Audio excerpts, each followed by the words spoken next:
do a countdown for. I guess I need to repeat that this is the Raleigh Historic Development Commission meeting on Tuesday, December 21st, 2021. Roll call. Would you like for me to call the roll? Please, ma'am. Okay. Gaston Williams. Here. Janine McAuliffe. Here. Katie Pate. Here. Travis Bailey is excused. Ian Dunn. Here. Sandy Feaster. Verche Height. Curtis Casefang. Here. Heather Leah is excused. Harold Millette. Here. John Reese. Here. Susan Singer. That's it. We have a quorum, and just to remind everybody that this is being recorded for the city's policy and open meetings laws. Welcome to the meeting, and there's an agenda that's been distributed. Has everybody had a chance to either look at it or be comforted that it's nothing unusual on the agenda enough that you can approve it? All those in favor signify by saying aye. Aye. Aye. Raise your hand, I guess is more appropriate. All right, so we'll approve the agenda. The minutes for the meeting of November 16th, any additions or corrections known to us at this time? Seeing no hands waved or other messages appearing, is there a motion that we approve the minutes from the November 16th, 2021 meeting? It was moved by John Reese, seconded by Harold Millette. All those in favor signify by raising your hand. It is it's very close, but everybody voted to approve. All right, we're on the chair's corner. 1, 2, 3. I'm so excited about this that we have money back in the fund. Now we can see if we can get more money for the fund. We have a 1, 2, 3 presentation by somebody. Yes. Tanya here. I will be. All right. That just a moment.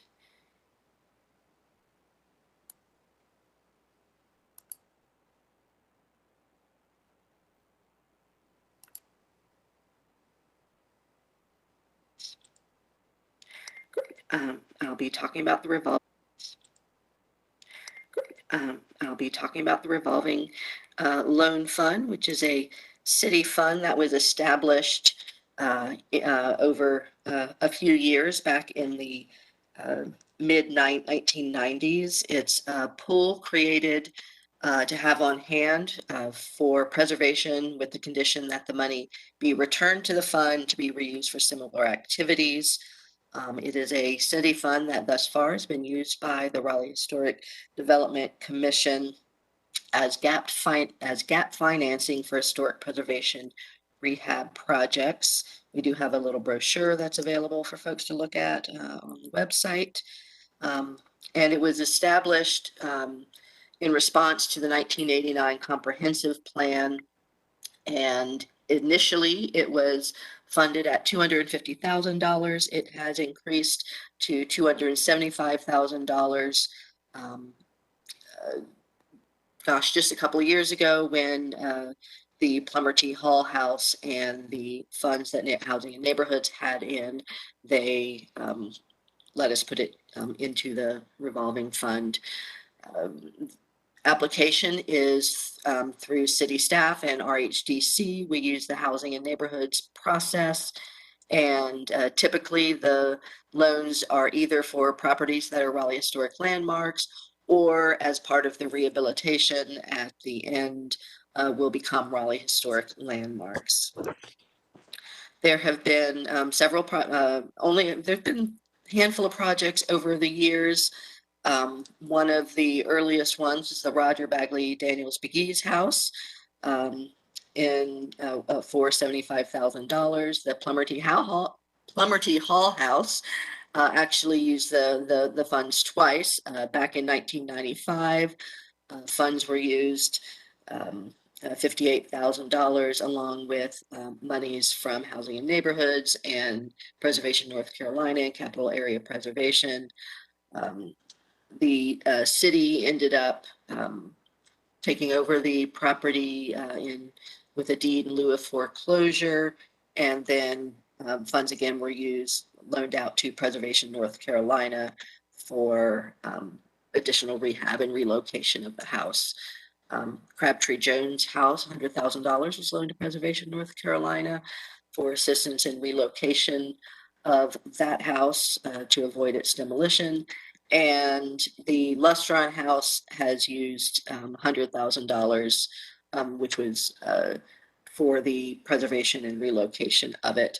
And at this time, all of the funds have been returned, and there's money to be used. Oh, and I forgot one more, which is the Gethsemane Seventh-day Adventist Church, which had been damaged by the tornado back in 2011, and $91,000 was loaned and returned, and then it subsequently became a Raleigh Historic Landmark. I will stop sharing now and can answer any questions you may have.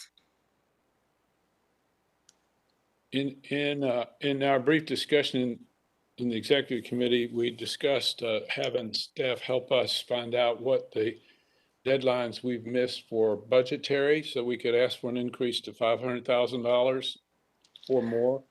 Because if we had more money, we could do more things, and 275 seemed to be a lot of money back in the day, but it's next to nothing now. And we wanted to make sure we were aware of the deadlines, even if we've missed them for this year, make sure we don't miss them next time. And also, if we haven't missed them, to see if we can ask for more money. We thought we could use the success of the Lustron house as something current in everybody's mind that we could take to city council if we have a chance in the future and let them take their money in the past. It's about Correct. So it is very early in the budget process. You have not missed the deadline. The question I have is whether is the timing for being able to put together the business case.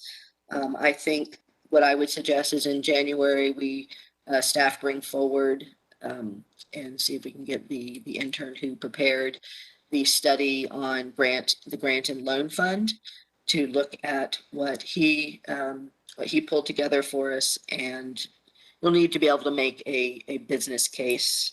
And I don't think we're quite there yet. Well, let's discuss that offline, but you have just cited 5 examples where we used the money in the last decade that are pretty compelling as to what we've done with the money in the past. Don't we have that argument to make? Okay. Yes, sir. I think we do. I mean, here's what we do. We save things or help people save things. I mean, yes, I think part of the discussion that one of your work items wants to have is if you want to continue to have the fund be used exclusively for these large projects, which are saving individual properties, or if you wanted to either have a dual purpose for this fund, which is then to have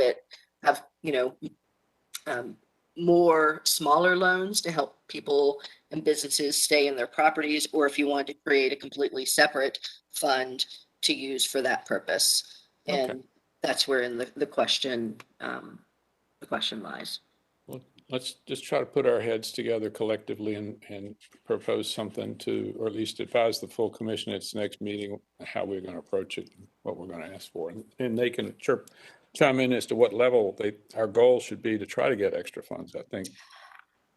So with your direction and a vote of the commission, staff can pull together a draft business plan for the next meeting. Okay. Anybody object to the staff pulling together a draft business plan for the next meeting? I see no heads saying they object, so please proceed.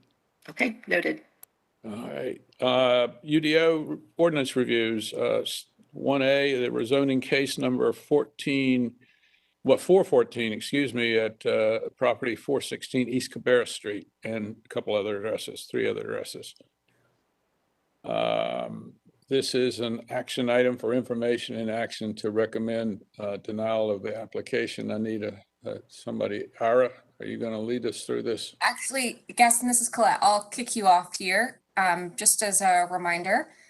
So this is a rezoning application that is located entirely within the Prince Hall Historic Overlay District and the East Raleigh South Park National Register Historic District. The request is to remove the Historic Overlay District.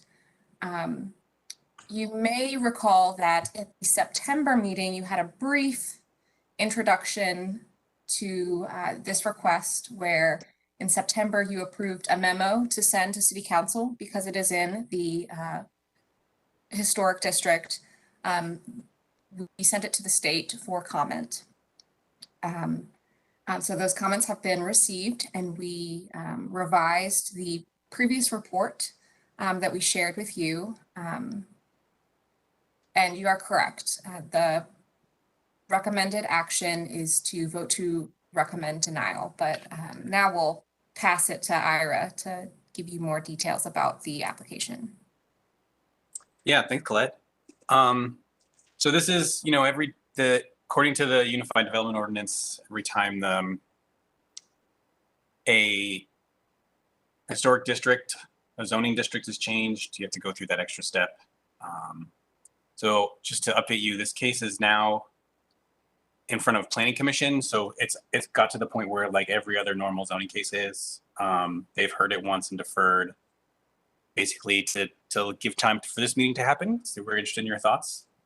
But the actual, I'll go a little bit through what the rest of the request is. So currently, the zoning is downtown mixed use, 3 stories with a detached frontage. And their request is for downtown mixed use, 3 stories with an urban general frontage. So from a base zoning district, fairly similar. Some changes to the conditions, or there's addition of conditions, sorry, there should be a CU there. And then the big difference is the removal of the overlay. So the next slide is a picture of just the overlay and the piece that will be removed should this be approved. Next slide. And a photo. So currently there's the Beginning and Beyond Child Development Center. I think I got that name right. On Cabarrus Street there, and then they have a parking lot and playground and take up quite a bit of the site. And the next slide shows some photos of the buildings, other contributing structures. To be honest, I think they're all still there. It has been a little while since I've been on that street, on Bloodworth Street, but you can see those three structures on the southern portion bordering the Shaw University's child care center there. Next slide is the condition, which is single condition, just limiting some uses otherwise allowed in DX districts. I think that might be my last slide. Yes. Yeah. So I'd be happy to answer any questions about the zoning itself. I think just the main takeaways for this group this morning is the removal of the HOD. And we can pull up the memo, the memo report if you would like also.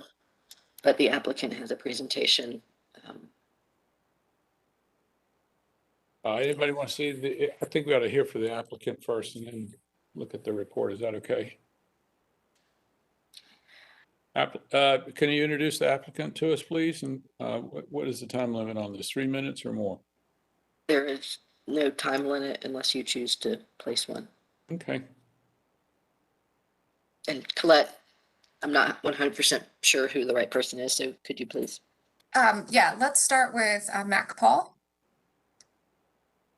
So Don, if you could unmute him, please. Yeah, good morning. This is Mac Paul here on behalf of Beginning and Beyond Child Care. As you heard earlier, Rosalind Blair is on the line as well. She is the proprietor of Beginning and Beyond. Also Ted Van Dyke with New City Design. I'm happy to forego the presentation, which is largely what you saw months ago. but we're happy to go through it if you would like as well. Just as background, because I know that, you guys hear a lot of projects, and this was a while ago. Ms. Blair did come before you, but she acquired these properties many, many years ago with her husband, Bobby Sanders, to establish a child care in this part of the city at a time when there was a lot of disinvestment.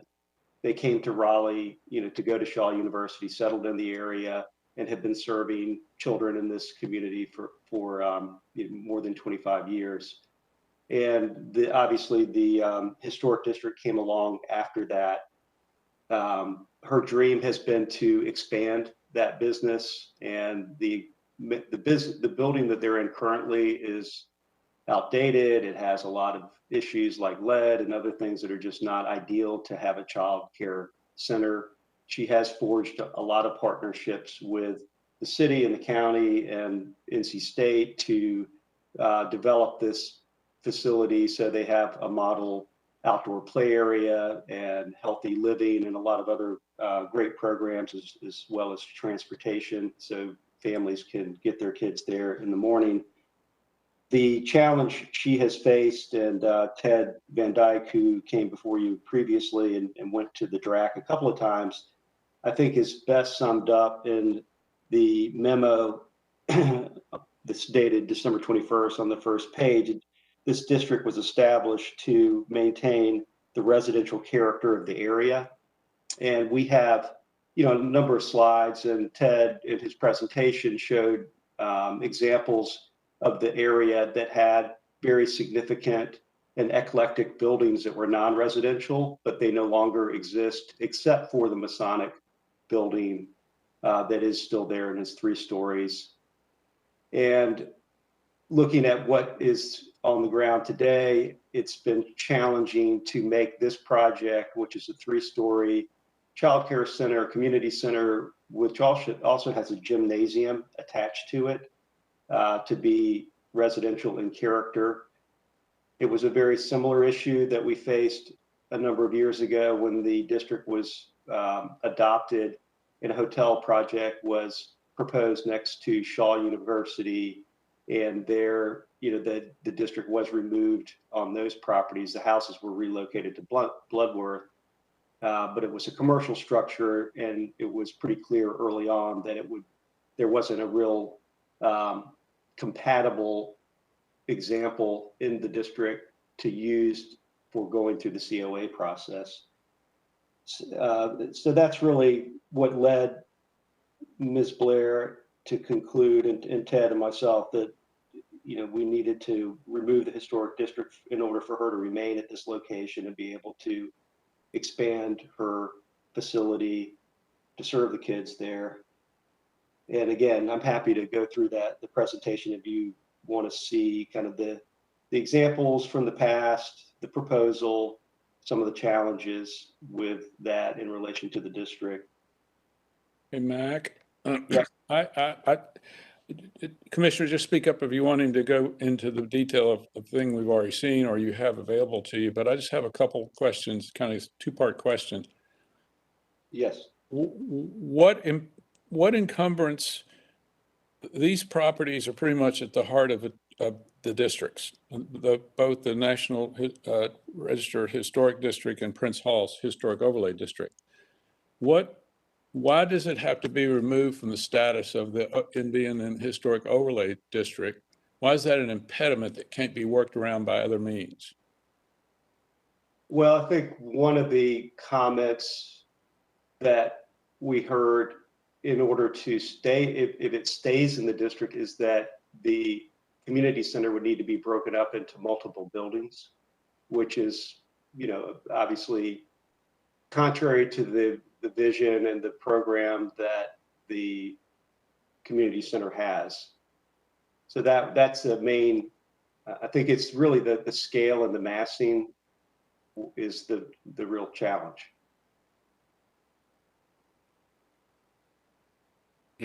And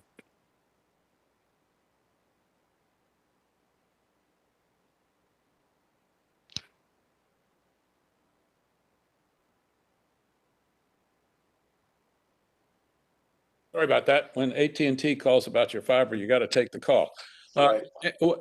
I hear what you're saying, but my second part question is this, and maybe staff could comment.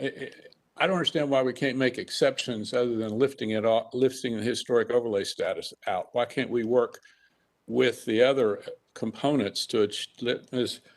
Blair achieve her goals, buildings together, massing, whatever else? There are lots of exceptions to those rules that we could certainly work around that would be more desirable than lifting its historic status. But my other question is this, I know Ms. Blair's intentions are good and noble and all that other stuff, but suppose we go forward in time to someone who Ms. Blair gets tired of being so good to her mission in life here and wants to sell these properties. We've lifted all the historic statuses. We have created a free-for-all and at the heart of a historic district. And I don't know of any way we can encumber this property with historic characteristics if we lift the status. Yeah, That's my concern.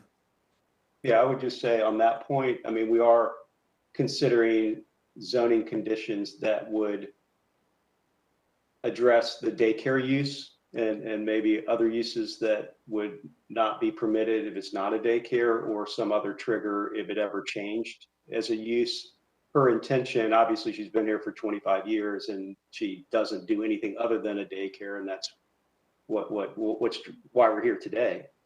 But I hear your concern, and I think there might be a way to deal with that through zoning conditions. And that was a comment, and we've had some conversations with planning commissioners about that.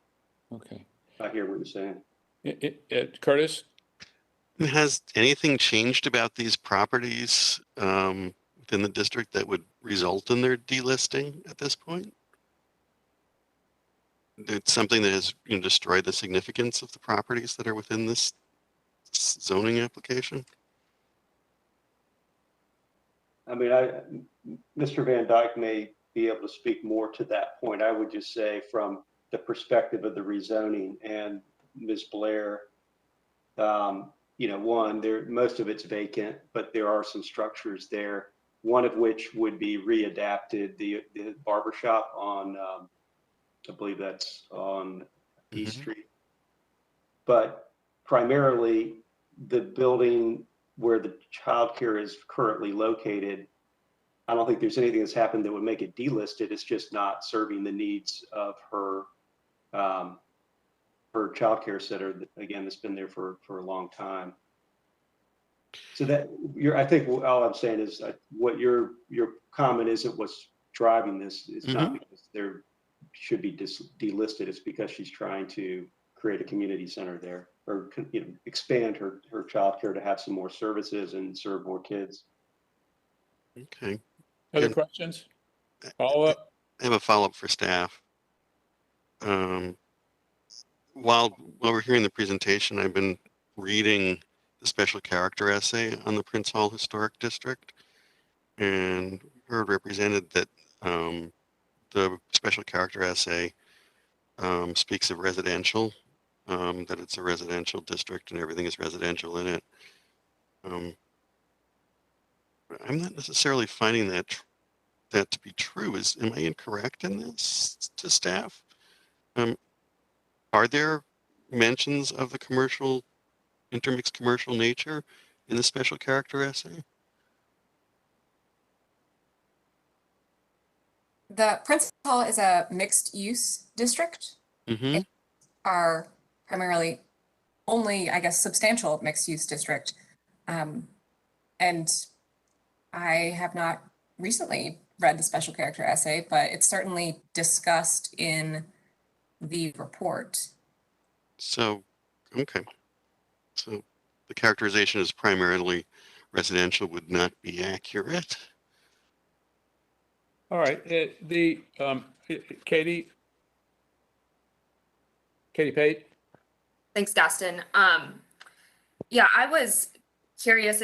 In reading the documents for this rezoning case, it sounds like the applicant feels most like there is the COA process is very burdensome, and that's why they're pursuing a rezoning and that they previously had put in a COA application, withdrew that application so that they could go forward with the rezoning.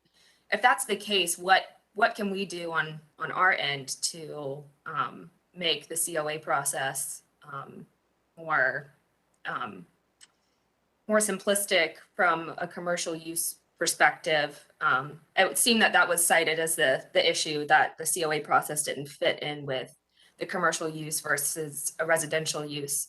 So I think instead of, you know, just jumping to circumventing the process that we have in place to remove this very significant portion of this historic district, I guess what can we do to help move this forward and go through the process that we've already established?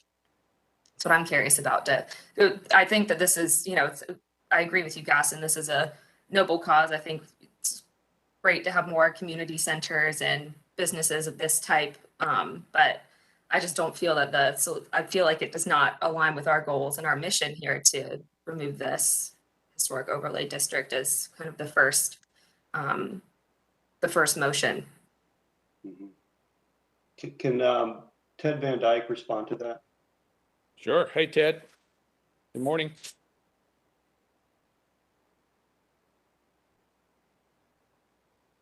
Ted? You, there you go. Can you hear me now? Yeah, we were hoping that wasn't a rhetorical question. My Speak internet's working. quickly, please. Thanks for giving me a minute. Okay, I really appreciate your question. I do want to let everybody know we had every intention of moving through the COA process. We met with staff in the fall of 19, I guess it was. We went to the DRAC twice and had very encouraging direction. We made a decision to present form and mass only, similar to what the Glenwood case had done, because we realized we had a fairly large project that was unusual for the COA. In an effort to get approval just for the basics, so that Roz could proceed forward designing her building with confidence that she wasn't wasting her time and money. Again, with a 30,000-foot, 3-story building, there's an incredible amount of program, codes, requirements for childcare that we have to wrestle with, in addition to what the committee sees as an appropriate project. So we did come in with just a form and mass proposal. Our building was the exact same height as the Prince Hall Lodge. Our relationship with the street mirrored that of the Prince Hall Lodge. As Mac testified and reminded you, we had copies of the 1909 Sanborn maps that showed livery stables the size of a quarter of a block. The Negro Deaf and Dumb School, that was a very large 3-story building. There was a tobacco warehouse that took up a quarter of a block. And of course, today Shaw's daycare center occupies a site at least as large as ours. That is actually a contemporary building. But we had hoped to get some consensus from the committee on at least form and mass, and instead we got a variety of comments ranging from just tweak your 3rd floor outdoor patio area to break it up into smaller buildings. I think the answer to your question is, on a project of this scale, it is not practical to merely appear once every month or 2 months with a new proposal and then see what the committee thinks of it. It's just too big of a roll of the dice on a project this large. The time and money that would be expended to try and redesign the project to find out, and I say 2 months later because the turnaround time for presenting new material to get on the next month's hearing schedule is also very, very short. And Colette can tell you, I think, what it was at the time. It may have been 5 or 10 days. But it's just not a practical way to design a commercial building. And I think Roz and the rest of the team decided that rather than trying again and again to present maybes to a committee without having any opportunity to confer with them between meetings, to divine what their intent was, to have conversations that really are needed on a project of this scale to be able to refine a design. That was how we decided to pull out. I think, quite honestly, my personal opinion is the COA needs a separate track for projects of this scale. I think asking the committee, the night we were there, they'd spent 3 hours talking about Ted, residential projects. Ted, So not- I think not a to cut separate you off. track is really what we need for a project of this scale. Hey, Ted? Yeah. Thanks for your input. I think you're kind of going astray of our immediate question was, we're dealing with the issue of whether to vote to deny removal from the historic district status and figure out if we can help you take another path. But that's one of the recommendations. Does staff have a comment? Hey, Gaston, it's Colette. Colette? Yes, so Ted's summary is correct. I'd just like to add that the COA committee deferred the application to allow the applicants to provide some more information and answer some questions. And the application was withdrawn at the applicant's request. So the final decision in the COA was deferred until it was withdrawn. Okay. It can be resubmitted anytime, correct? Yes, they could absolutely submit again.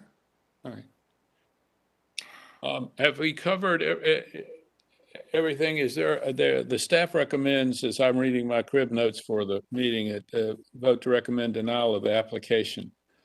Are there any remaining questions? Anybody would like to make a motion of one sort or another?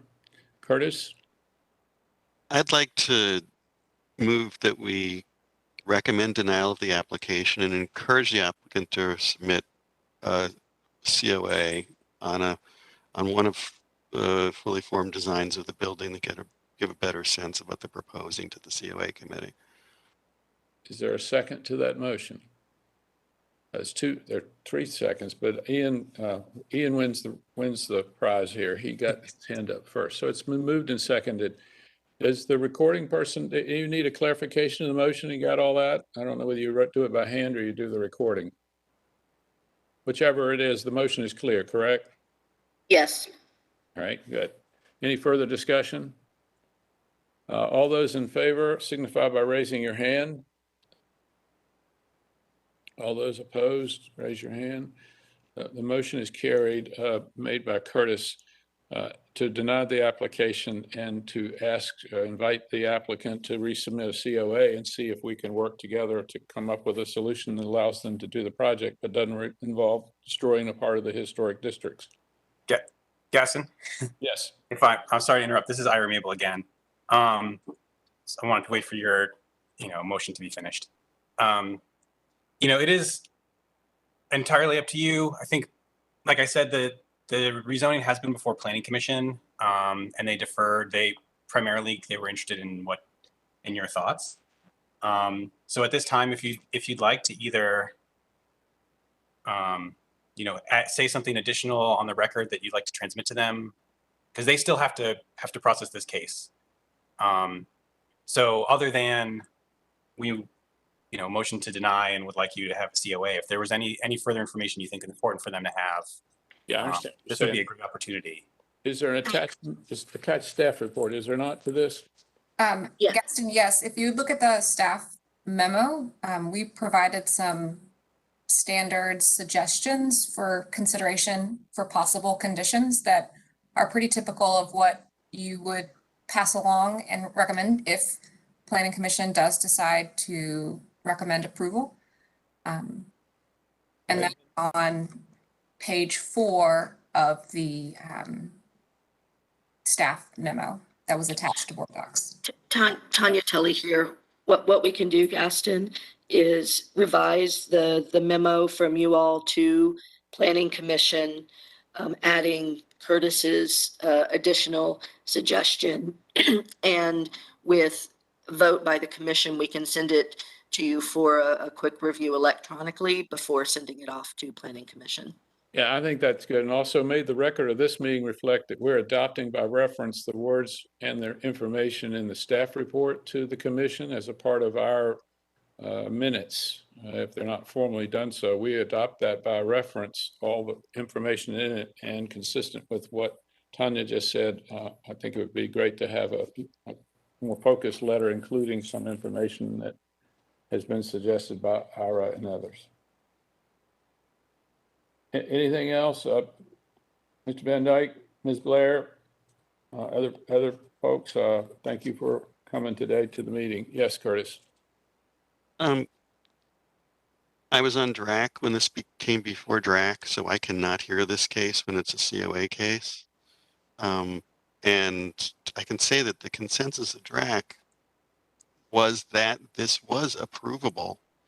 It just needed some tweaking to get to approvable. I don't think this is an incompatible use in any way, and I think it's a phenomenal project for the district. So I just want to really encourage the applicant to try and do this without, destroying a hunk of the district. Thank you. Thank you for those encouraging words. We're going to move forward in the agenda to item B4B, we're rezoning case for 307-313 West Martin Street.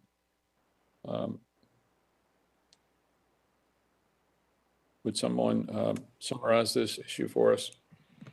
Yes, good morning. This is John Anignost from the Planning and Development Department. I'm in the Comprehensive Planning Division. Morning, John. Case manager for this zoning case. So I do have a presentation I can share with you if I have permission from the host, or if they'd like to share the presentation. Roll that video. Sorry, I just get to the mute. I'm getting it for you, John. Thank you. And I can start by saying this site is on the south side of Martin Street, west of... John, can you lean a little closer to your microphones, please? Yep. Thank you. All right. That looks like it might be the applicant presentation. That's got the address. All right, so this site is a little over an acre. Some of you may remember this case, or a similar case from about 3 years ago. That was a portion of this site, the parcel fronting on Martin Street, which has the 4 addresses on Martin Street listed there. And so this request includes an additional parcel on Dawson Street. Next slide, please.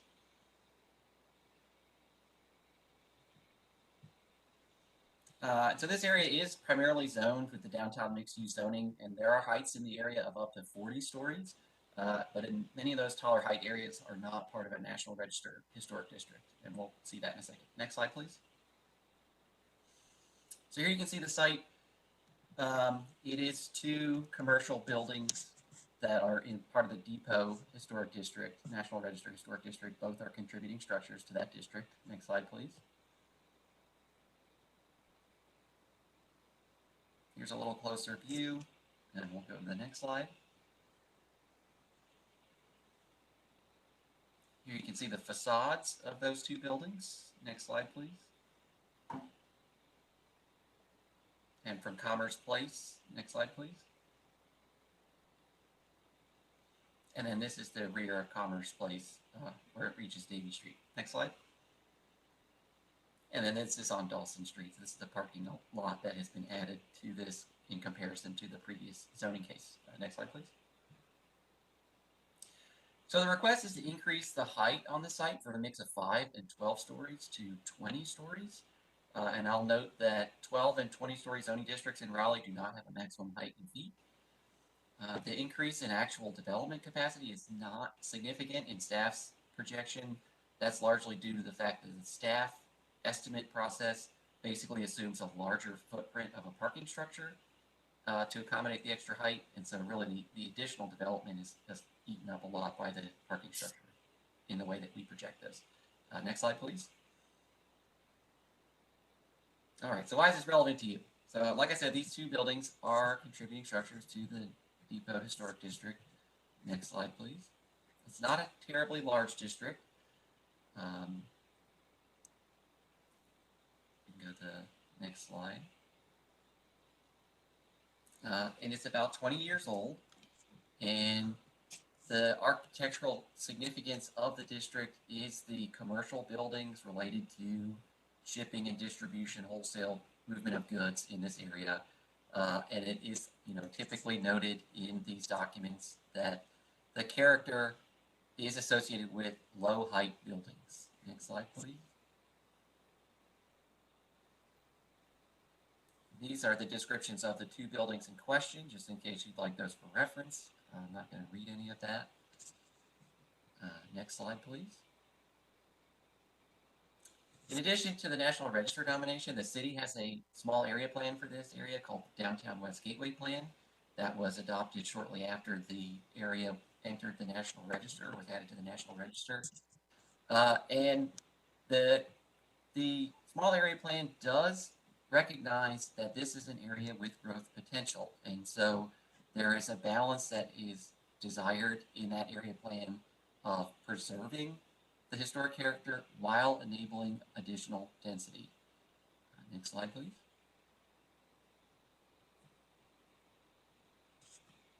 There was an expansion of the National Register District, and again, the character essay referenced the 1- and 2-story height of buildings in the district. Next slide, please.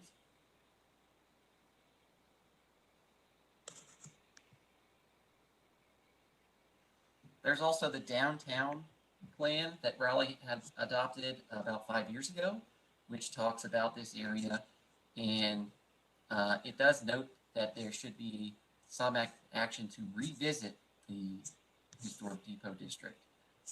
It's not exactly clear what that means, but potentially with the thought of how to incorporate additional height in the district.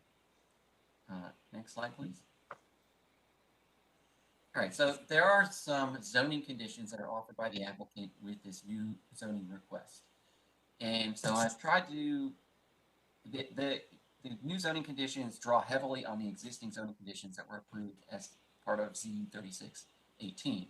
And I do want to speak a little bit about the history of that case, because a lot of the conversation during that rezoning case, for which I was also the case planner, was that the owners at that time saw that there were many rezonings in the depot district that were adding height, and that they wanted to also take advantage of that opportunity, but that they also wanted to be respectful of the historic character. And so there was a great deal of conversation during that rezoning case of how the zoning conditions from that case were going to strike that balance. And I think that those conversations were generally considered to be fruitful by everyone involved. But so with these conditions, some of that attempt at balance seems to be backed off a little bit. And so we can walk through a little bit of that here. So basically, the previous conditions said that there would be a maximum height above the existing structures, behind the existing structures, but that the above the existing structures would have more limitations on construction. The key difference between these conditions is a reference to Secretary of Interior standards for rehabilitation. And so if we can advance 2 slides, we can see those differences. So these are the conditions that apply to the site today in summary. So this is not the exact wording, but basically the first condition says walls and wall features shall remain, including walls not facing the right of way. So that language has been changed with the new proposed rezoning to basically just say the existing building shall be preserved, but does not offer additional detail about what preserved means. The second condition has been modified by the new rezoning request to remove the requirement that if the building is damaged and reconstructed, or either of the buildings is damaged and reconstructed, that they be repaired according to the Secretary of the Interior standards for rehabilitation. So reconstruction of a damaged building would have to use similar materials to the historic district with the new rezoning request, but would not have to meet the Secretary of Interior standards. The third condition is also modified from the existing conditions. And so basically the existing condition says the maximum height is 5 stories in the area above the existing structures. So the existing structures would be retained, and then you could have a additional building that basically hangs over or fits into the footprint of those buildings and extends up to 5 stories tall. This new zoning case says that that limit on height would only be for the first 85 feet from Martin Street, at which point it could use the maximum 20 stories.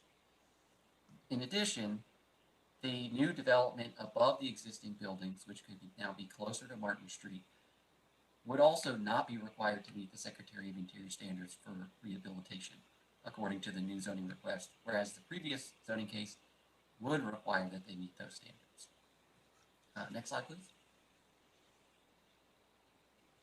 John? Next slide. Yes. Can you go back, can the Yes. slide presenter go back to the very first slide, giving me the schematic of where this property is versus all the other surrounding ones? That'll work. Is this, help me out with my recollection, is this the area, we saw this before, right? It was the issue about keeping the facades and stepping back and going up behind these buildings?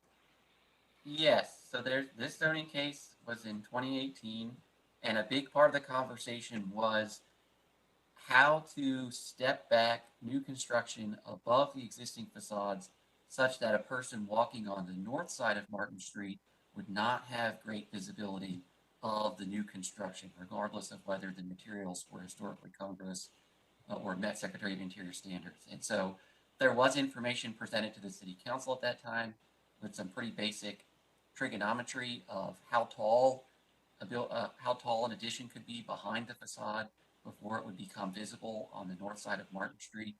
And basically at the end of that, the decision of the City Council was not to push very hard for the applicant to provide that step back. So, there could be fairly tall. Now, but the way that was negotiated with that City Council was the applicant said, because we're adding a condition that we will comply with the Secretary of Interior standards for rehabilitation, those standards will effectively require a step back from Martin Street for any addition that extends above the existing structures, because that would be something that would be required to be historically appropriate.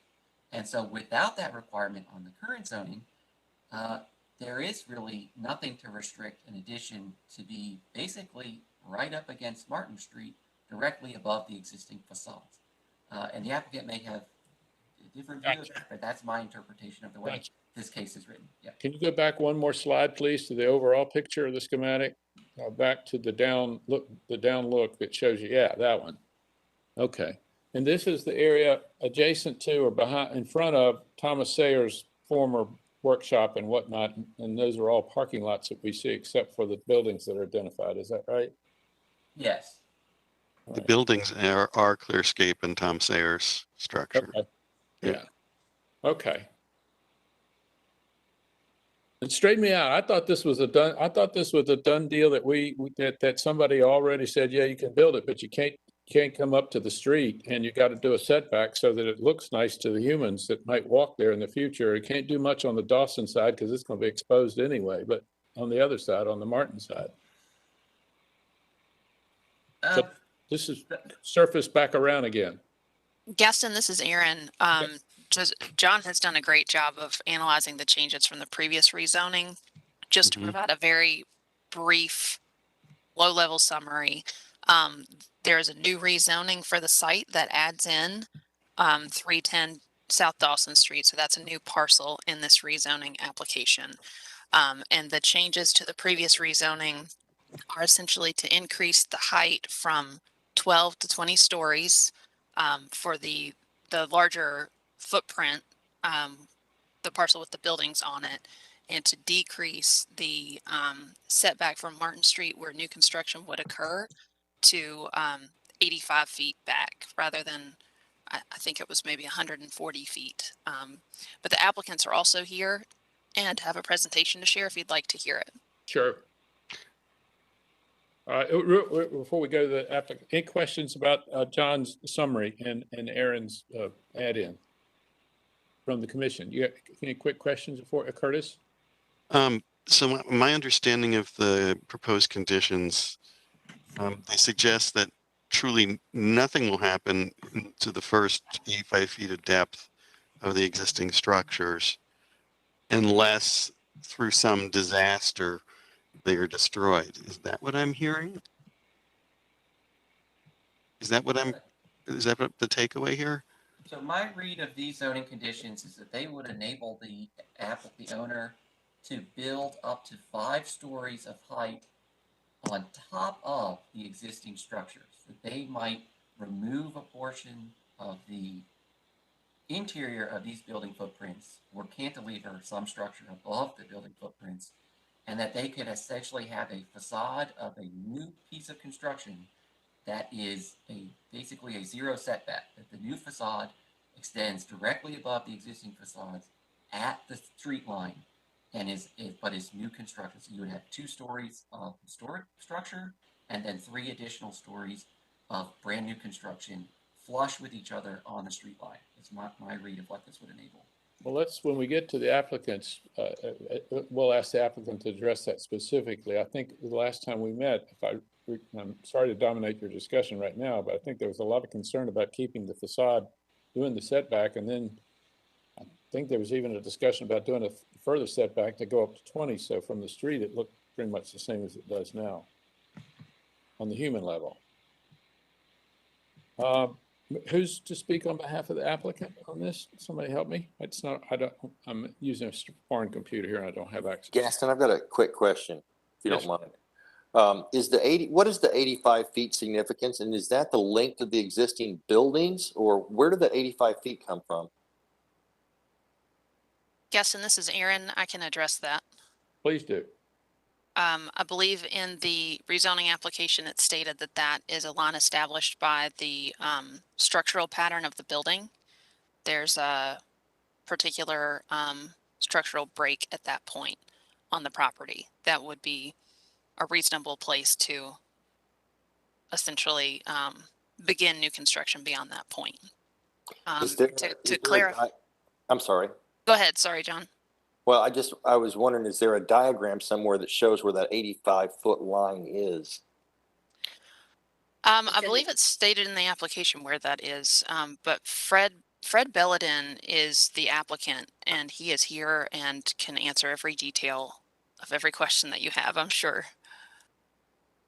I Fred, think, anybody have anything before we hear from Fred, the applicant? Anybody? well, I think Jamie Schwidler is the attorney that would be kicking it off and then handing it to anybody else who speaks.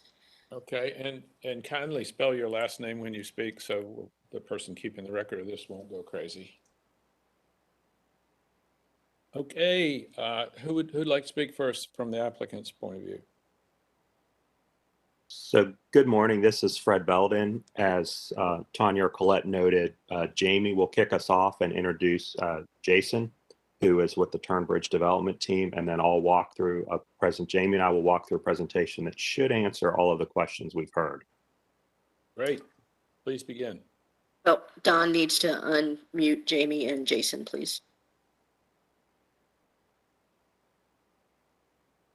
Thank you, Tanya, and members of the commission. I'm Jamie Schwedler, that's SCHWEDLER, with Parker Poe at 301 Fayetteville Street.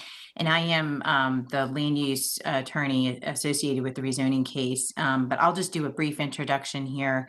And most of the presentation will be with Fred Belden with Clearscapes Architecture, and then Jason Davis and his team with Turnbridge Equities. We do have a presentation that we compiled to explain some of the answers to the questions here. And just to take it back to the big picture, I appreciated the planning staff that kind of put this back into context. This is a site that you've seen before, and the request before you today simply expands the area that's included in the rezoning request and carries forward as much as we could from the prior request, but modifying it slightly to accommodate for what we as a team have learned in our efforts to redevelop historic structures here in Raleigh. And I'll let Jason and Fred go into the details on those. But what we've tried to do in terms of intent and carry that forward in the conditions is to mimic what we had before with the site. If you go to the next slide, please. So John covered that the rezoning is for 2 parcels to the block northwest of Nash Square. It's flattened out a little bit here, but it includes the historic buildings that were a part of the original request, as well as the surface parking lot behind them. And you'll see in your staff report, the development of that surface lot is meeting several key policies, which the commission endeavors to meet. The 310 South Dawson is the current surface parking lot. And it was, as was mentioned, the site is in the Depot National Register Historic District, and the 2 buildings that front West Martin are contributing structures. And you'll see in the conditions that we've tried to accommodate for that with respectful conditions. And then the purpose of this rezoning is allow for additional height and vertical construction on the site while preserving the historic buildings and character of the warehouse district. You can advance the next slide, please. And I'd like to turn it over to Jason to explain Turnbridge's experience and vision for this site, as well as their experience in Raleigh. Hi, good morning. Can everybody hear me? Yes.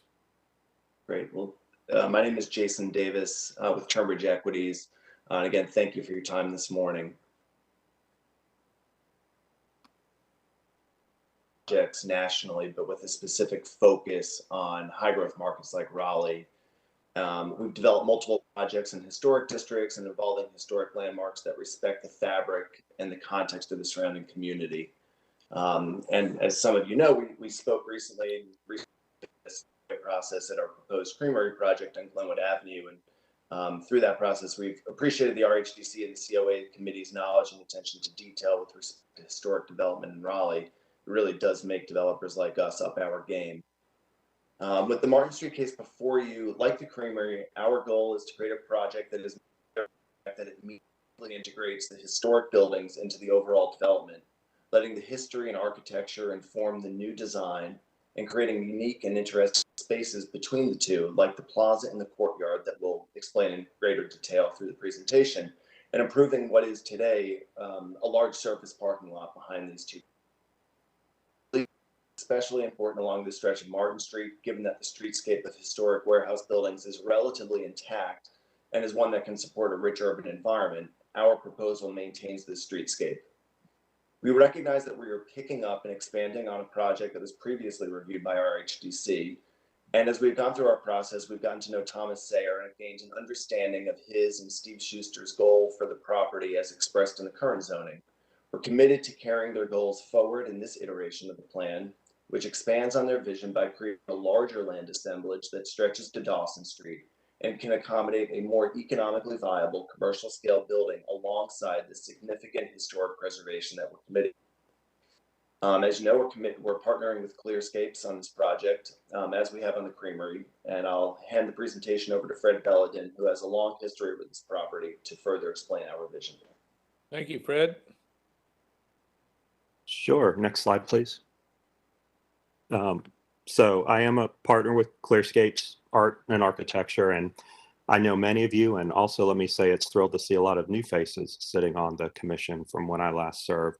So we do a lot of adaptive use in public projects in Raleigh, and really our focus and interest is on creating interesting public spaces that weave together Raleigh's history and Raleigh's future.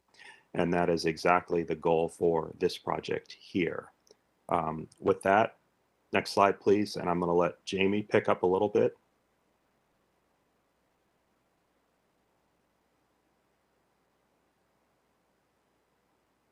Thanks, Fred. Thanks, Fred. What you see on your screen is an outline of the previous zoning case area shown in blue that covered the main frontage on Martin Street and to Davie. And then the yellow outline shows the footprint of this zoning, so extending over to Dawson, as Fred just mentioned. The entire site surrounding this area is in the downtown mixed-use area with a variety of heights. And what's notable about this is that since this district was designated 20 years ago, as John mentioned earlier, the surrounding area is growing quickly, with recent rezonings allowing for many 40-story zonings and intense development over the last 4 years to meet the growing need for office, residential, and tech space in downtown Raleigh. This is also reflected in the earlier statements staff made about the city wanting to revisit this area, and then other statements made by the assistant planning director in evaluating small area plans for growth, as this is one of the areas in Raleigh that has been identified as changing substantially in the last 10 and even 3 years. Next slide, please. And so to provide for those increased development needs, as Jason mentioned, we're proposing the DX20 conditional use district. There's a little asterisk by the shop front because we are currently working through a special treatment of Commerce Place that is causing us to evaluate some special conditions there that aren't really material to the historic issue before us today. But the attempt at balance with the prior case remains. We're not talking about removal of historic commitments. We're talking about significant historic preservation conditions that are tweaked only based on our experience with the creamery and some of the difficulties faced with how service vehicles and things interact with the back of the house. And so the change from 100 feet to 85 feet is reflected there, and Fred can go into that a little bit in more detail. Next slide, please. This is an aerial of the downtown showing the Raleigh Union Station in the bottom left and the Dillon in the center. The rezoning of the site is where the arrow is pointing in red to the right. And as you can see, at this point in time, the existing conditions today are relatively low, with the Dillon being the only exception. Next slide, please. This is another view with the site in the context of the warehouse district to the left, where greater height is toward the center of the city as things exist today. Next slide, please.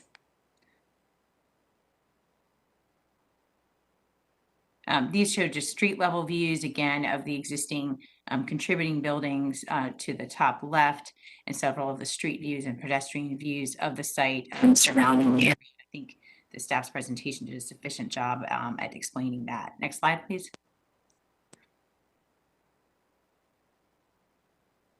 This slide shows the current DX20 and DX40 rezonings in the area. And the reason we think this is helpful is it really illustrates how this depot district is changing over time. So there's two components here before you: the historic preservation conditions that we've offered and the increase in height. And this slide really helps to illustrate why the increase in height is appropriate here and is something that can be accommodated because it's done in a respectful way to leave separation with the zoning of the historic preservation zoning conditions. So in the center of the slide, you see the overall aerial, and then call outs to various cases that have been approved but yet to be constructed. So as you can see, it's a relatively 2 to 3 story area today, but with all of the approved rezonings to up to 40 stories for Russ Bus, 40 stories for the campsite, and the Raleigh Municipal Building, there's going to be a significant amount of construction that is entitled today and yet to be delivered that will substantially change the height and kind of nature of this area, while still calling and paying homage to the overall structures and the context and the fabric of the area. Next slide, please. Oh, oh no. This slide is intended to be a 3D axon. We might try to go to the next one and see if that came through any better. Oh dear. Jamie, let me go see if the PDF is better. I'm on the actual PowerPoint, so okay. If you can hold on just a moment. Yes, ma'am. Thanks.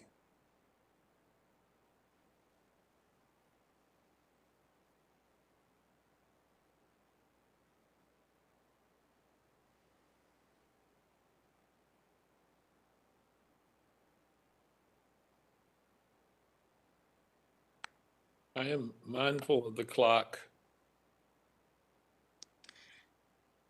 Sure, I'm happy to explain what Tanya is attempting to bring up, but they were 3D renderings or modelings of those 40-story and 20-story zonings that have been approved, and they really tell the context of what has changed since this area was designated 20 years ago, such that our 20-story zoning is actually kind of screened and kind of shrouded by a lot of the other projects that have been approved in this area, and has a significant amount of historic preservation conditions that vastly exceed what was approved for CAM, for Russ Bus, and for the other several of the other significant height in the area. And so with that, I just wanted to explain while Tanya's pulling the presentation back up a little bit about the conditions. As Mr. Anagas mentioned, there are several conditions. Thank you, Tanya. That's great. This is the axonometric diagram that we had prepared. So this is looking at the site. The site is in yellow at the 20-story designation, and it's surrounded by the 40-story zonings that have been approved or in process on Dawson Street in the foreground. The CAM building that is behind it, so it's between that Dawson Street and CAM building. You can see the Russ Bus is in the very rear ground area, and there's several other zonings surrounding the fire station and Nash Square, the 20-story municipal building, that are either approved or in process, and such that if these projects all come to fruition, our building, our proposed or request in the yellow in the center is almost invisible compared to the massings that have been approved and how much this area is to change. What's significant about that is that we are trying to do something that's relatively modest at 20 stories versus a 40-story request, because we don't believe that that's appropriate for the context. And we have added, as I mentioned, the historic conditions that we believe are appropriate to carry forward the vision of the prior owners and the prior request for the rezoning case. So with that, I'd like to go to the next slide for the list of the conditions. Actually, I'll turn it over to Fred. Oh, sorry, you can go back. I'll turn it over to Fred from here on out. We can answer the questions as we go, but note that I believe the way that Mr. Anagnost explained the conditions is not the way that they were intended and are written and contradicted by other conditions that are in the case. So we'll try to endeavor to explain that as we go. Fred? Sure. Hello again. So to help orient everybody, the two white rectangles that you see at the top of the screen are the full extent of the two existing buildings. As you can see in this diagram, the light yellow represents a standard two-tray parking deck. So the intent of this project is to preserve the two existing buildings in their entirety. The blue area that you see with the note and the line represents that 85 feet. And the 85 feet is determined by the furthest structural bay that aligns with both of those buildings, i.e. if we needed to take off any portion of the rear of the buildings, that's the point at which the structure aligns. The only reason that this zone is proposed within this rezoning is based on the surrounding conditions. So in particular, how we service and access this building is going to be challenging. We have frontage on Dawson Street, which is a state-owned road. So we're not sure how much access we're going to be permitted to provide from Dawson Street. We also have a driveway, which is the long, skinny red outline that you see in the lower left corner accessing Davie Street, that we're not sure that the city of Raleigh is going to allow us to use. And then finally, we have some frontage on Commerce Place. You can see the jog in the red property line, which covers a portion of our site. And the city is unclear at this point as to how Commerce Place is going to be treated. So what the 85-foot line represents is some flexibility for us in a worst case scenario between NCDOT and the city if they limit how we can access this property. So again, I want to back up and restate that our intent is to preserve the full depth of the buildings that you see in white. These are the same images that are being presented to the public. But until we can achieve some greater level of clarity from both NCDOT and from the city, we need to maintain a little bit of flexibility there. So again, in concept, similar to the creamery, you can see the area labeled urban courtyard. The goal is to create meaningful new construction at the rear of the building, hold it entirely off the back of the existing building, and create an interesting public space between the two. Any questions on this so far? Please go ahead. Next slide, please. These are simply some illustrative inspiration images of the nature of the public space that we're trying to create between the new and the old. As someone who's lived and worked in the warehouse district for decades, you know, part of what we really appreciate is the spaces between the buildings. They create interesting slivers and interesting play of light and shadow that we don't really have anywhere else in the city. So the goal with that urban courtyard is to create a interesting three-dimensional space that plays off the character of the warehouse district. Next slide, please. This is a quick three-dimensional massing. This is not a design or a finished image, but in this image reinforces that you can see the intent is to set back entirely behind the existing buildings as long as we can work out the service and access. And for reference, the ghosted white image that you see in the background is the rezoning for the campsite. Next slide, please. Historic preservation, we've talked briefly about. Part of why this project is so important to us is that we believe Martin Street is the most intact portion of the warehouse district remaining. The red arrow is where the existing buildings are today, and you can see the original platform on Martin Street in the foreground. Next slide, please. This is another street level view with the original train platform that existed on Martin Street, and again, our buildings with the red arrow. Next slide, please.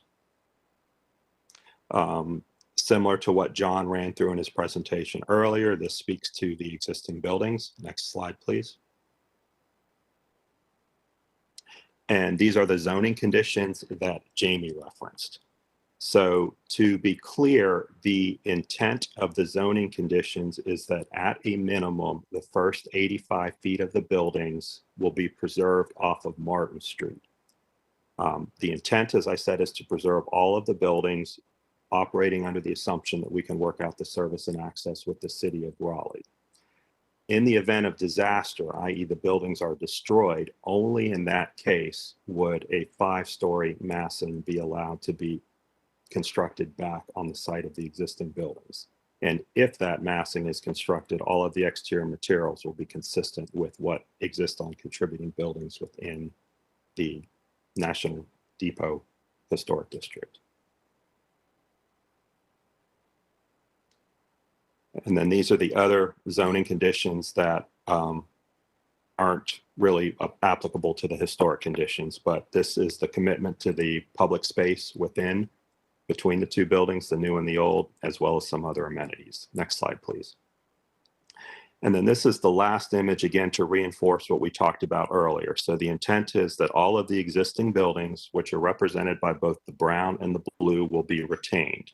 In the event we run into service or access issues, that's where that 85-foot comes into play to allow some extra access capacity on Commerce Place.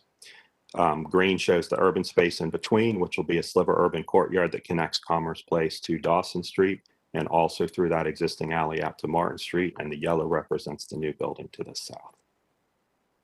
So with that, I know I spoke quickly out of respect for time. We're happy to answer any questions that you may have. Could you go back? Could you go back to the first facade slide, the side of the existing contributing buildings, the front of them? It's somewhere in the very beginning. There, that's fine. That's part of it anyway. Is that the contributing building on the right, the upper right?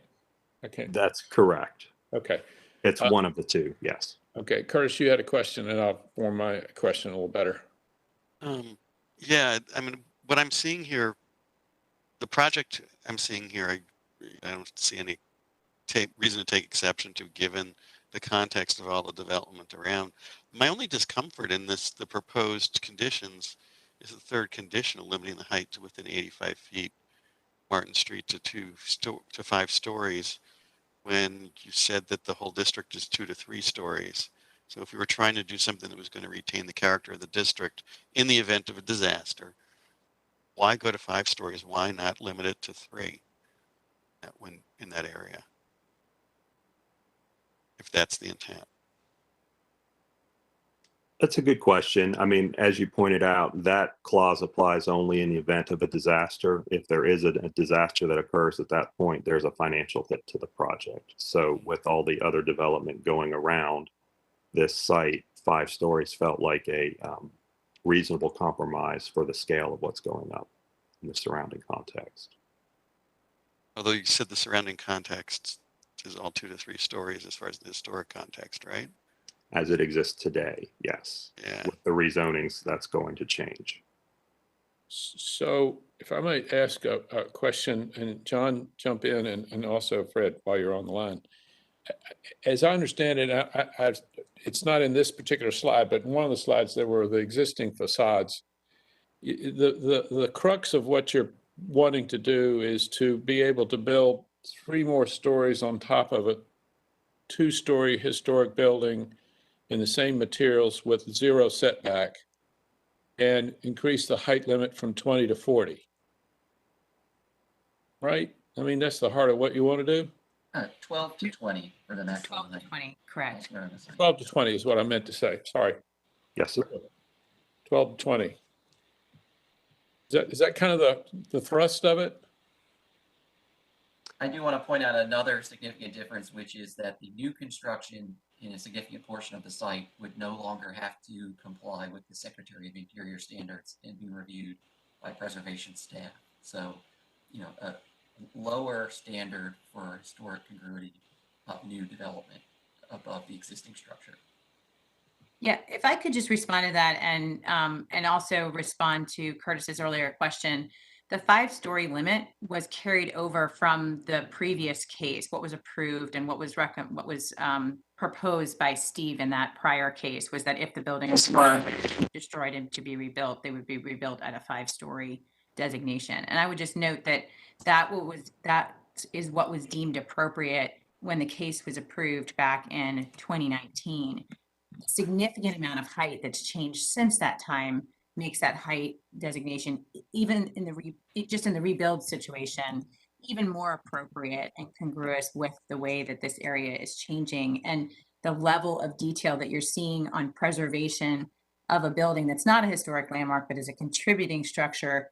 We believe far exceeds any other commitments that are proposed in any similar redevelopment scenario in this district. So we believe that blend of significant commitment to retaining the first 85 feet, which is over 70% of those structures, is a good balance between allowing a rebuild at a more modest 5 stories than what has been requested in other cases, which is to go up to the full 40. And I'd also just like to note that there is a condition. While it doesn't reference the Secretary of the Interior, it does reference making the buildings congruent in material and style with what you see in a rebuilt situation. So we have tried to, again, carry forward that balance, but do it in a way that updates to demand while still honoring a vast majority of the conditions that were approved in this case and reviewed by this Historic Commission previously. May I respond to 2 of those points? Please, John. So Jamie referred to the previous case saying that the 5-story height above the existing structures was considered appropriate at that time. I do want to make sure that this commission is aware that the applicant in that case, which was largely Mr. Schuster, who led the public discussion there, repeatedly, when being encouraged to include a step back from Martin Street, stated that the compliance with the Secretary of Interior standards would effectively provide that step back, and therefore it did not need to be included in the zoning conditions. And the City Council accepted that argument as the primary reason, in my understanding, in the way that they discussed this case, for why they did not continue to encourage the applicant to include a step back. The other point I want to respond to is that Jamie stated that the new construction would be similar materials and style of existing structures in the Depot District.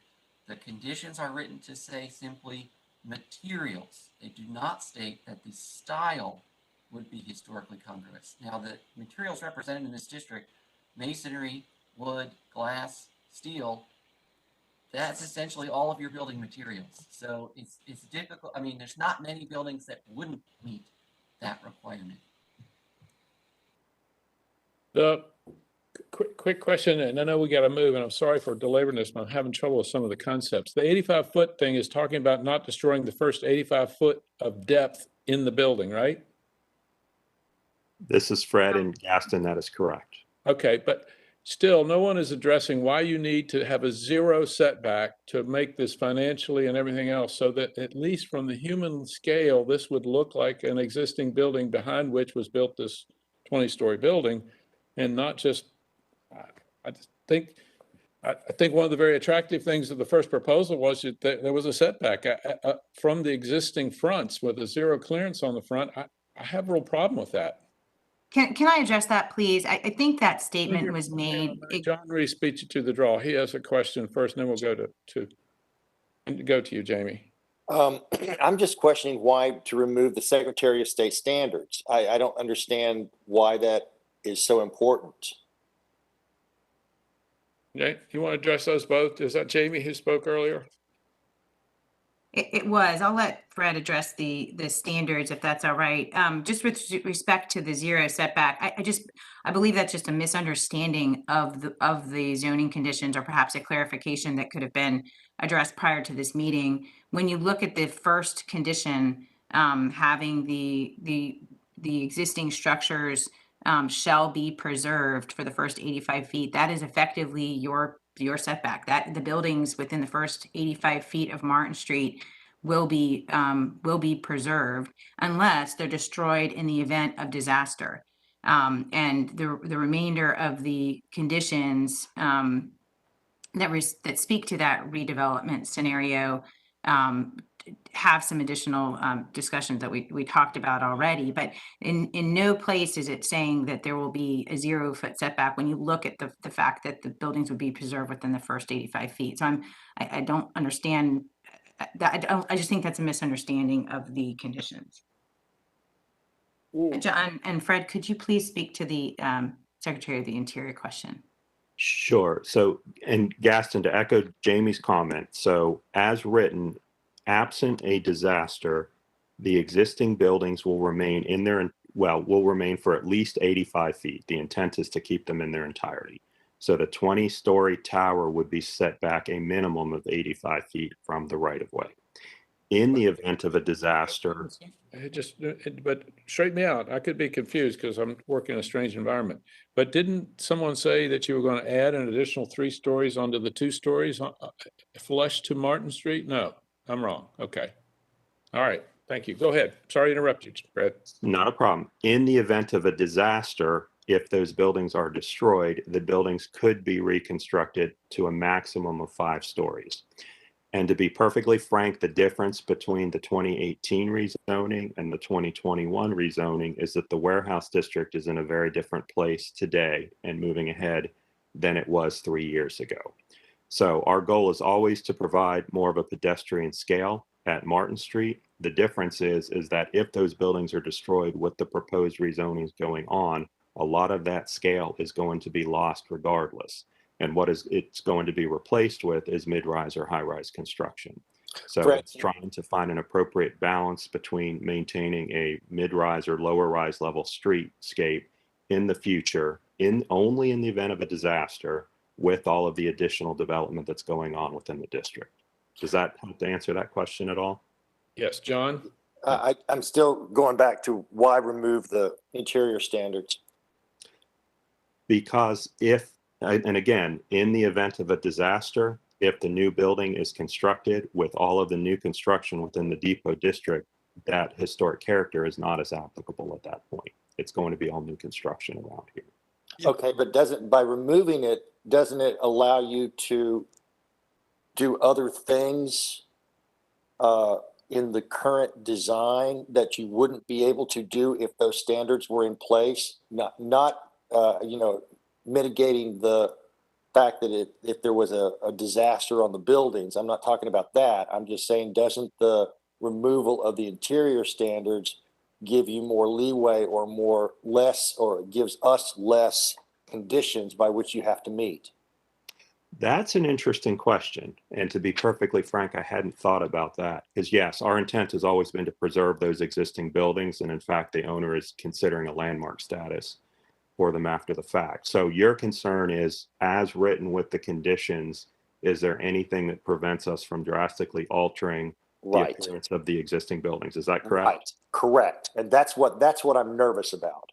That's a good question. Jamie, I don't have a good answer to that because from a condition perspective, John's not wrong. Our intent obviously is to restore those existing buildings. Curtis? It cut out for a second. Was the concern is on the interior of the building? No, exterior. Okay. Curtis? Yeah, no, if you read condition 1 and condition 3 in combination, where the walls and wall features remain, and we're limiting the height to 5 stories in the area of the existing structures, you could meet all of these conditions, drop columns through the existing building and put 3 stories on top of it, flush to the street wall. And that's where I'm getting hung up too. In the event of a disaster, I can see the argument that the district's gone anyhow, so that's where we are. But the conditions really do allow somebody to come in behind you guys who's less benevolent and do something that we would not be happy with here. Let me do a round the table real quick and see if we're in a position to act on this or whether we're uncomfortable with all, there's a lot of parts to this. I don't want to rush it, but Curtis, you spoke. Harold, do you have questions, comments, just observations, just kind of a way of moving this forward? I mean, I'm on board. I understand the 85-foot setback, and I think from the pedestrian level, you will still be able to recognize the historic nature of this site. Ian? I'm largely comfortable with it. I do have some concerns. I'm not sure I could make a decision today, though. I don't know if I have enough yet. Janine?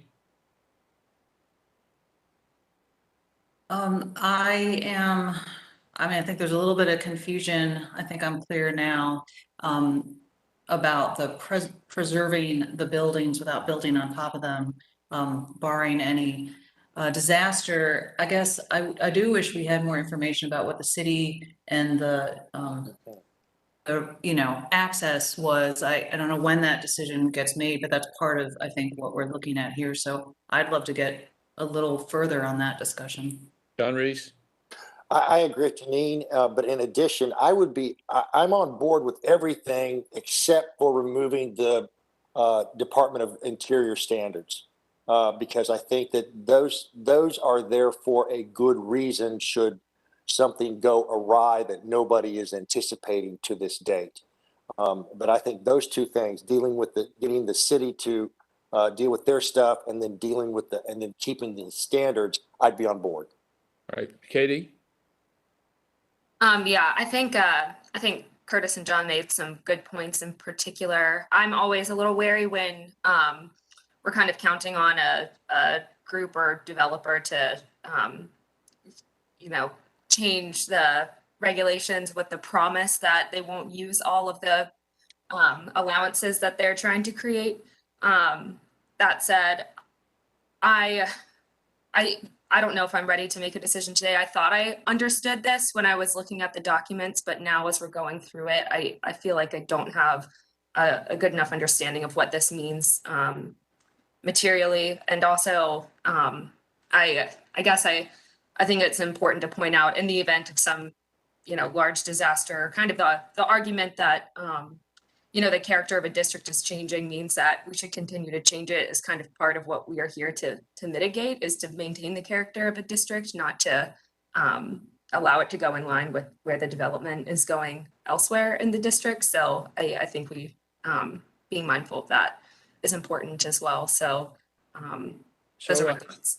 I think unless someone objects, I think we have, in fairness to the applicant, and this project had great bones and has good bones, but there are a lot of questions remaining, including getting an answer to some of the outstanding issues that the applicant has requested information on as to how the city is going to react to.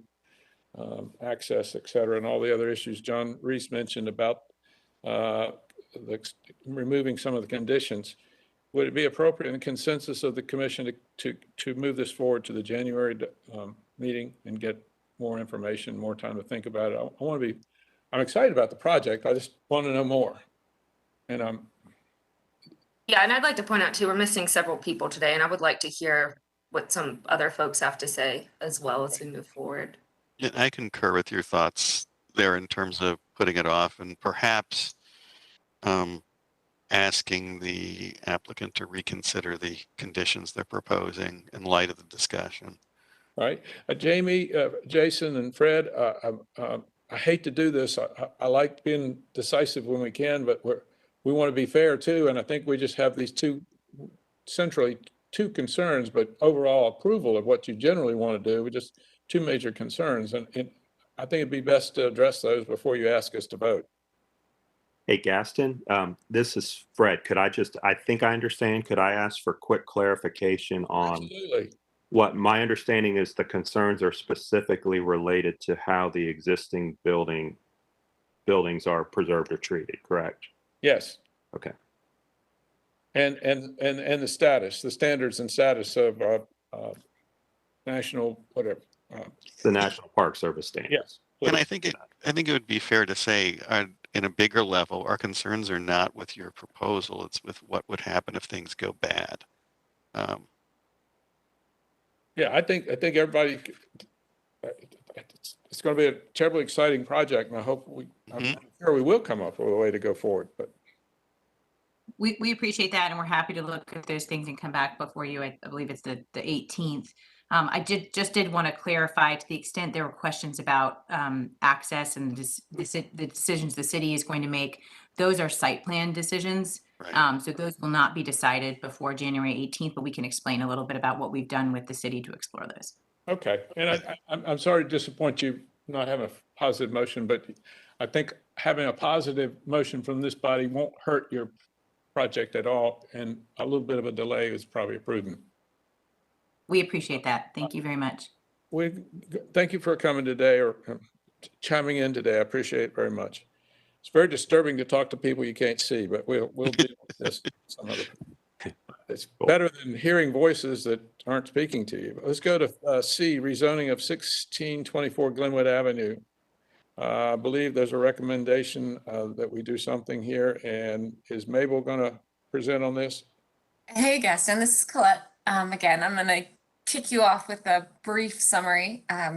So yes, there is a recommendation that you do something here. This is another rezoning application for 1624 Glenwood.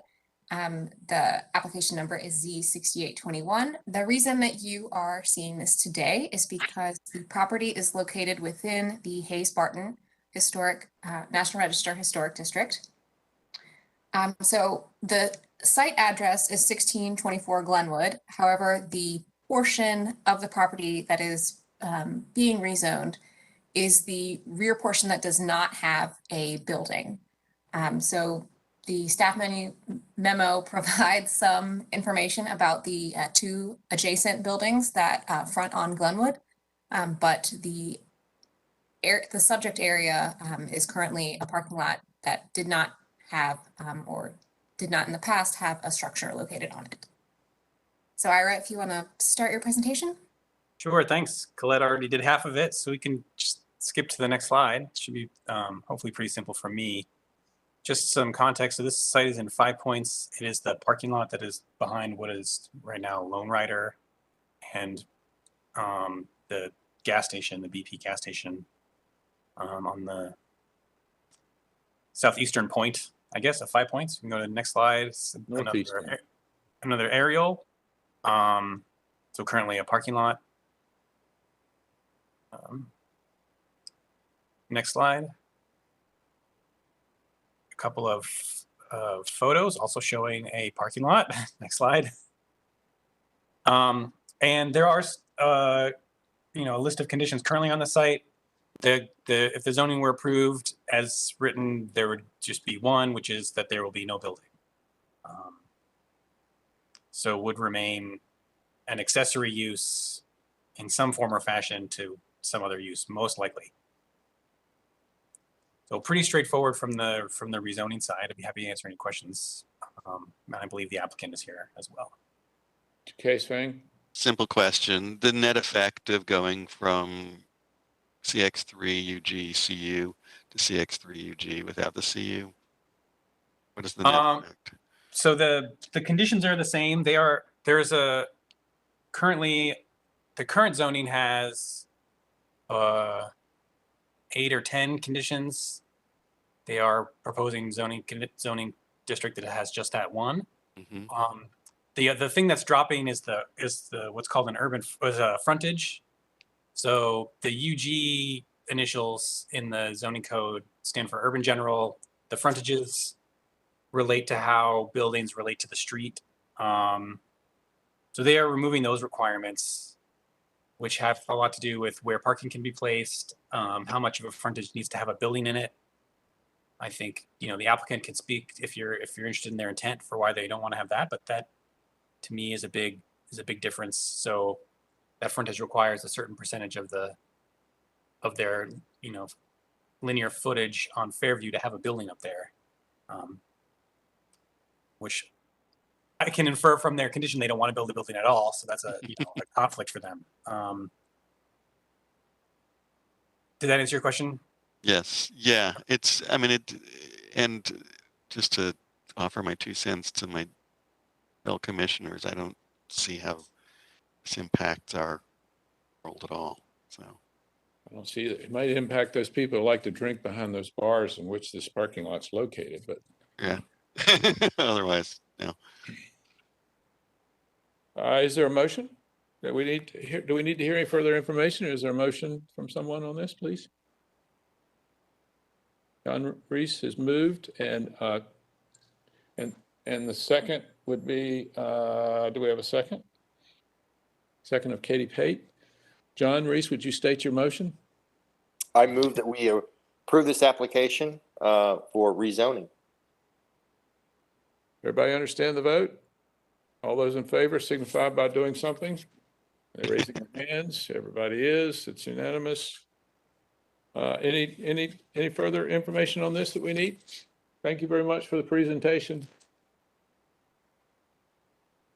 Next item on the agenda, I think, Tanya, is recombination, and there aren't any right-of-ways. There aren't any. Meeting schedule is action items. And we're down to looking at the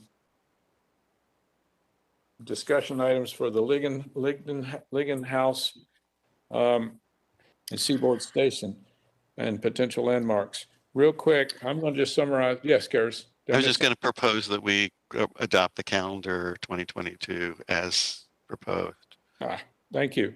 And Tanya Tully here. It is all regular. I just do want to note that the first February meeting of the Community Awareness is proposed to be at, I think, 5:30 instead of 4 o'clock, and to be held at the Raleigh Municipal Building instead of the One Exchange Plaza, because there is also a joint public hearing with RHDC and City Council at 7 o'clock that same evening. So Okay. other than that, it's all regular stuff. The meeting schedule, any opposition to the meeting schedule? If there's no opposition, I ask that the record reflect that we voted to approve the meeting schedule with the caveat that Tanya just mentioned about the location for the community awareness meeting in February. Ligon House, if Tanya, do you want to summarize this really quickly, or you want to give it a couple sentences here? Yes, I can. The Ligon House on East Lenore Street is historically significant for its relationship with Reverend John Ligon, and it has recently been purchased and the intent of the property owner, who was unable to be here today, is to not demolish the building. He is interested. He is currently looking for some place to move the house. He has reached out to city real estate staff. He is working. He has reached out to Preservation North Carolina and to Gaston and RHDC. There is more to come, but the intent is for retention of the building, and he has also asked about potential landmark designation.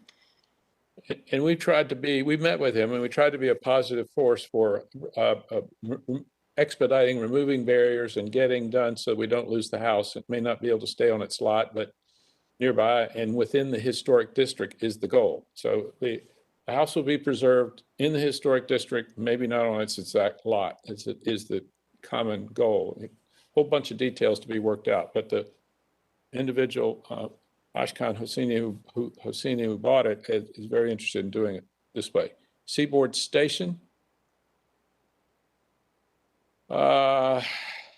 We had on our executive committee discussed this in our meeting, and it was to be followed up on with the current owners and the future owners of that particular property and open up a dialogue, see where they're, to introduce ourselves to them and open up a dialogue on what the intentions are about the station itself as they go forward. We were going to meet with both the current owners just to kind of get their feeling for what they think about it, although the deal apparently is already done and the ink is dried, but also meet with a representative of the future owners to kind of introduce ourselves and how we can be helpful. Any questions about that? There's no development. It's in, you read the newspaper, it has been sold. I just asked for a reminder in C, potential landmark list as to where that tile lives. You have a copy or access to a copy, I think, in your emails. It lives with the research committee. We're going to, anybody have a report from the community awareness committee? If not, we're going to move that forward to the next meeting. On nominations, B, I'm going to ask for off this meeting, but not right now. I'll get in contact with each of you. I'm looking for volunteers to be on the nominations committee. We have, we're going to lose 2 members. Janine is going to roll off now because she has intense pressure in her personal and work life. And she's asked to leave because she doesn't feel that she can engage 1,000%, and we love her 1,000%, but we'll greatly miss her. We'll look for the impossible replacement. We'll find someone. Thank you for your service, and we'll celebrate your service to us later. And Susan Singer also is now the interim director of CAM, and she was a part of their financial planning committee and has been hired as the interim director of CAM and therefore feels that she's overstressed. So we have at least 2 openings to consider, and I would like, I'll get in touch with each of you. We'll form a nominations committee to deal with future nominations and also 2 replacements. Tanya here, the first meeting would be January 14th, and that we'll include that in the email. And you and I'll talk together along with Katie and Janine about the composition of the committee. Lustron House, that's old news. It's closed, done. That's what I wanted clarity on. Thank you. Research, we're going to delay all these, unless there's some urgency, we're going to delay all further reports and all agenda items to the next meeting because we're running very late. Do we have any urgent matters that need to be brought to our attention and on the rest of the agenda? None from staff. Commissioners? Sorry for the late, but I thought we had some good discussions today. This is not how we'd rather have our meetings, but we did. Janine, thank you so much for being a part of this, and we appreciate your expertise, and we understand a full agenda and your need to be committed to something all the way, or else you feel uncomfortable with it. Thank you. Everybody have a great holiday, be safe and all that. I have guests coming, but everybody's been sworn that they have the booster, and we're going to reform a bubble for the holiday. So cheers to everyone, and thank you very much. Thanks, y'all. Have a good holiday. All right, Katie, can you hang on for a bit? Yes. Good to see you. Gaston. Yes. Don, Don, feel free to make me the host again, and then you can go on your merry way. Okay, Tanya, thank you. Tanya, you're welcome to listen in in fact, your input. I need Well, to. I kind of have to stay or the meeting goes away, so. That's right. It won't be long. Just a couple sentences. We have some openings from key